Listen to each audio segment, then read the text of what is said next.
Hello everyone, welcome to our channel which is Exam Pressure. Myself Advocate Tanuja. So आज की video में हम बात करेंगे कि आप DU LLB के एग्ज़ाम को कैसे प्रिपेयर करें या क्या स्ट्रैटेजी होनी चाहिए आपकी सो दैट आपका पूरा सिलेबस कंप्लीट हो पाए।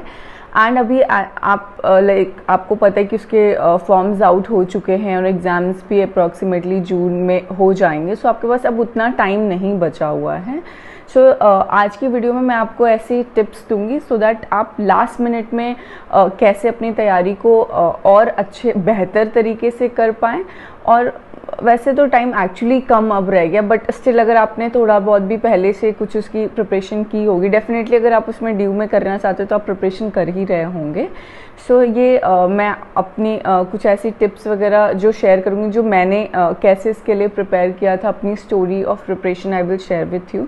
सो let's get started with the video. So let's move.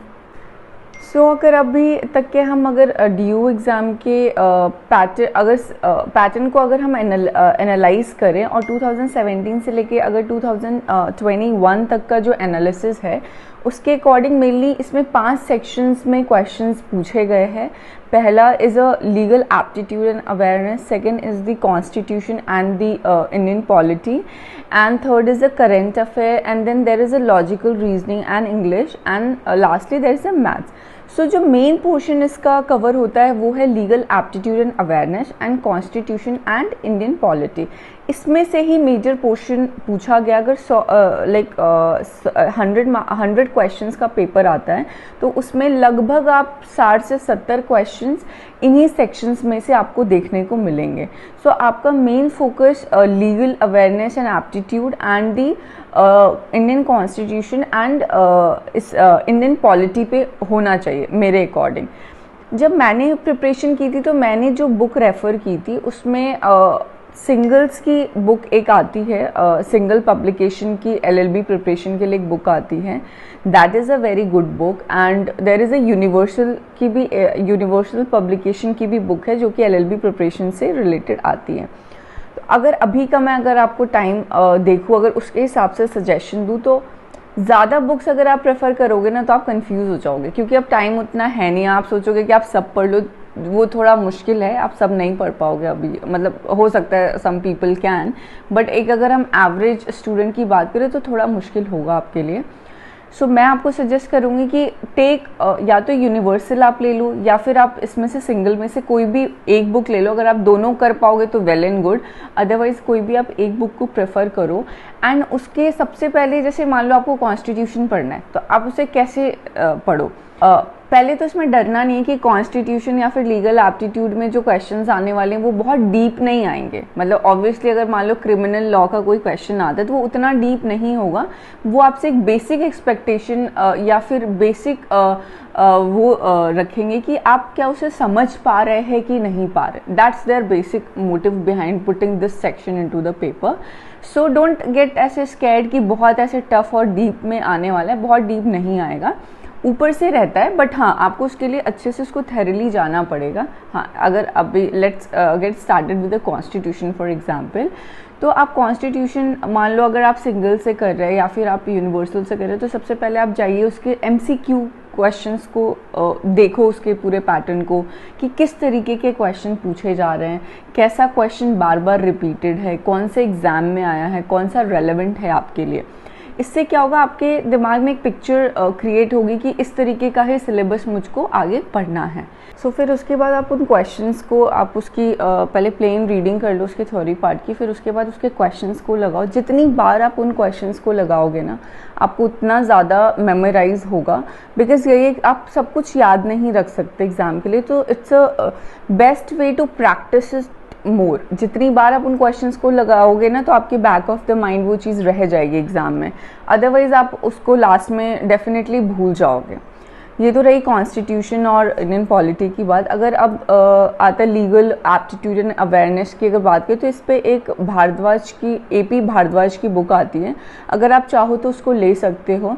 उसमें आप रीडिंग उससे करो, बट आप क्वेश्चंस यूनिवर्सल या फिर इसके सिंगल्स के ही लगाना। उसमें क्रिमिनल लॉ के क्वेश्चंस है, टॉर्ट का है, सिविल लॉ, टॉर्ट है, कॉन्ट्रैक्ट है और इंटरनेशनल लॉ वगैरह भी है, उसमें कुछ मैक्सिम्स भी होंगे, वो भी आप प्रिपेयर करके जाना। मैक्सिम से भी कुछ ना कुछ, लीगल मैक्सिम में फेजेस से भी कुछ ना कुछ क्वेश्चंस आते हैं, और उसके बाद लाइक इस तरीके के क्वेश्चंस उसमें आपको देखने को मिलेंगे। बहुत डीप नहीं होगा, बट या मतलब आप एक बेसिक आइडिया लेके कॉलेज में जब आप उसे क्वालिफाई करोगे ना, तो आपको एक बेसिक आइडिया लेके कॉलेज में, they want you to have some basic knowledge about the law, वो लेके ही आप वहाँ पे जाओगे। सो इस बुक को अगर आप प्रेफर करना चाहो तो आप इसे ले लो, इसकी थ्योरी पार्ट की रीडिंग कर लो, and then solve the question from the universal and single. Otherwise अगर आप लेना चाहते हो तो आप इसकी भी रीडिंग करोगे तो काम चल सकता है, बट अगर आप इसको लोगे तो आपको थोड़ा आपकी नॉलेज और वास्ट हो जाएगी इस रिस्पेक्ट में। Now comes the current affair. Current affair के लिए आप कोई भी मतलब ये भी एक मेजर पोर्शन, इसमें से भी काफ़ी क्वेश्चन 10-12 क्वेश्चन तो देखने को मिल जाते हैं, विच इज़ इम्पॉर्टेंट सेक्शन। तो इसमें मेरे को लगता है 6 महीने से लेके 1 साल तक का current affair I think enough होगा फॉर दैट रीज़न। सो आप उसके लिए कोई भी मंथली मैगजीन ले सकते हो, प्रतियोगिता दर्पण है, न्यूज़ एंड इवेंट्स करके भी मैगजीन है, तो इन सारी मैगजीन्स को लो, हर मंथ के उसका प्रिपरेशन रखो, हर मंथ की मैगजीन उठाओ, उसको बार बार ऐसे देखो, so that you memorise it. There is some portion of static GK also, इसमें इंटरनेशनल ऑर्गेनाइजेशंस के नाम पूछ सकता है, अवार्ड्स है, स्पोर्ट्स से रिलेटेड क्वेश्चन आ सकते हैं, सो इसको भी आप एक बार ऐसे देख लो। फिर अब आया हमारा इंग्लिश का, वो आई थिंक इन बुक से ही आप सॉल्व करोगे ना, that is more than enough, उससे आपका हो जाएगा। At the end I want to say ना, जो ये 2 बुक्स हैं, यूनिवर्सल या सिंगल, दोनों में से जो भी आप ले रहे हो, इसको आप कई बार ऐसे कर लो, मतलब इसके क्वेश्चंस को एटलीस्ट एक बार तो आपने करना ही करना है। आप उसका कम से कम मेरे हिसाब से 2 से 3 बार करके जाओ, you will get through the exam for sure. And current affairs को करके जाओ तो आपका पोर्शन मैक्सिमम कंप्लीट कवर हो जाता है।